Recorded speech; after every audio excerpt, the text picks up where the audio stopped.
Hello guys, welcome to my YouTube channel. இந்த சம்மில் என்ன கொடுத்துருக்காங்கன்னா prove that sin a divided by 1 plus cos a plus sin a divided by 1 minus cos a equal to 2 cosecant a prove பண்ண சொல்லியிருக்காங்க. So first solution பார்த்துக்கலாம். இங்கே வந்து எப்படி இருக்குன்னா 1 plus cos a அப்புறம் 1 minus cos a இருக்குது. So இது ரெண்டுத்தையுமே வந்து டினாமினேட்டரில் மல்டிப்ளை பண்ணிவிட்டு இங்கே நம்ம வந்து கிராஸ் மல்டிப்ளிகேஷன் பண்ணிக்கலாம். ஸோ இங்கே டினாமினேட்டரில் என்ன வரும்னா 1 plus cos a into 1 minus cos a அப்படின்னு சொல்லிட்டு வரும். ஸோ நெக்ஸ்ட்டு கிராஸ் மல்டிப்ளை அப்போ sin a into 1 minus cos a plus sin a into 1 plus cos a வரும். இது வந்து உள்ளே மல்டிப்ளை பண்ணிக்கலாம் நெக்ஸ்ட் ஸ்டெப்பில்.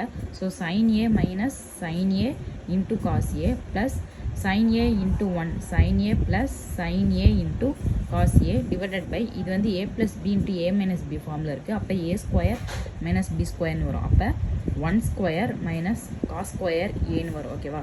So next sin a minus sin a cos a இருக்குது, இங்கே plus sin a cos a இருக்குது. இப்போ ரெண்டும் வந்து கேன்சல் ஆயிரும். So sin a plus sin a 2 sin a divided by 1 minus cos square ஏன்னு வரும். So next 1 minus cos square a வந்து என்னது sin square a. ஓகேவா? இப்போ 2 sin a divided by sin square a. So இந்த sin a இந்த sin a cancel ஆயிரும். இப்போ 2 into 1 divided by sin a வரும். 1 divided by sin a வந்து என்னது cosecant a. அப்போ 2 cosecant a தான் ஆன்சர். அப்போ sin a divided by 1 plus cos a plus sin a divided by 1 minus cos a வந்து 2 cosecant a வந்து prove ஆயிடுச்சு. ஓகேவா? ஸோ மறக்காமல் சப்ஸ்கிரைப் பண்ணுங்கள், லைக் பண்ணுங்கள், ஷேர் பண்ணுங்கள். தேங்க்யூ.